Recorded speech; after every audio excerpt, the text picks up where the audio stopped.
BJP ने पश्चिम बंगाल में होने वाले आगामी विधानसभा चुनाव के लिए पूरी तरह से रथ पूरब फतेह की ओर घुमा लिया है। ऐसे में 19 और 20 दिसंबर का दिन बंगाल के लिए बेहद ही अहम होने वाला है। 18 दिसंबर की रात अमित शाह पश्चिम बंगाल पहुंचेंगे और उनका ये दौरा गेम चेंजर के तौर पर देखा जा रहा है। हालांकि ये हिसाब तारीखें ही अपने खाते में लिखेंगी कि किस दिन किस योद्धा ने किस तरह का खेल बदला और किसका खेल बिगाड़ा। खैर, खेल और खिलाड़ी को छोड़कर हम आपको बताएंगे कि अमित शाह के बंगाल दौरे से एक दिन पहले वहां की जनता आखिर क्या बोल रही है, क्योंकि जिस तरह से टीएमसी के कार्यकर्ताओं ने गुंडागर्दी की उसका हिसाब किताब भी अमित शाह ही करेंगे।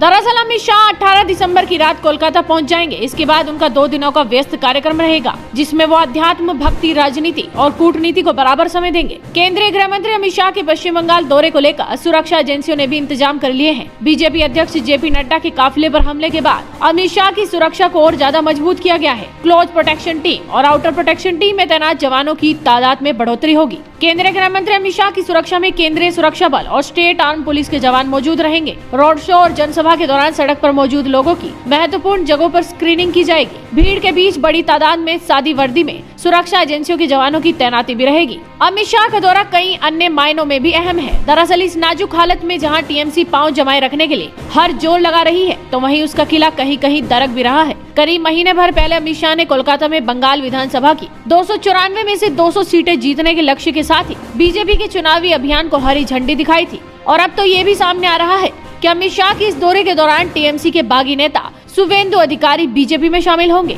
इस कार्यक्रम को लेकर तैयारियां भी जोरों शोरों से चल रही हैं। इसके साथ ही आपको बता दें कि इस वक्त दिल्ली किसानों से घिरी है। फार्मर प्रोटेस्ट को लंबा वक्त हो गया है और किसान प्रदर्शनरत है। ऐसे में अमित शाह भले ही दिल्ली से दूर होंगे, लेकिन इस आंदोलन पर भी ध्यान बनाए रखेंगे। अब आपको दिखाते हैं कि बंगाल की जनता अमित शाह के बंगाल दौरे से पहले आखिर क्या बोल रही है। रामकृष्ण लिखते हैं, अमित शाह के आने का मतलब ममता बनर्जी का बंगाल से जाना। डर तो लग रहा है दीदी को, अब कोई कुछ भी कर ले, अब की बार तो मोदी सरकार, ममता का गुंडा राज हुआ खत्म। सुबिनोय लिखते हैं, बंगाल को पाकिस्तान बनाने की कोशिश करती रही ममता बनर्जी, पर अब बहुत हुआ।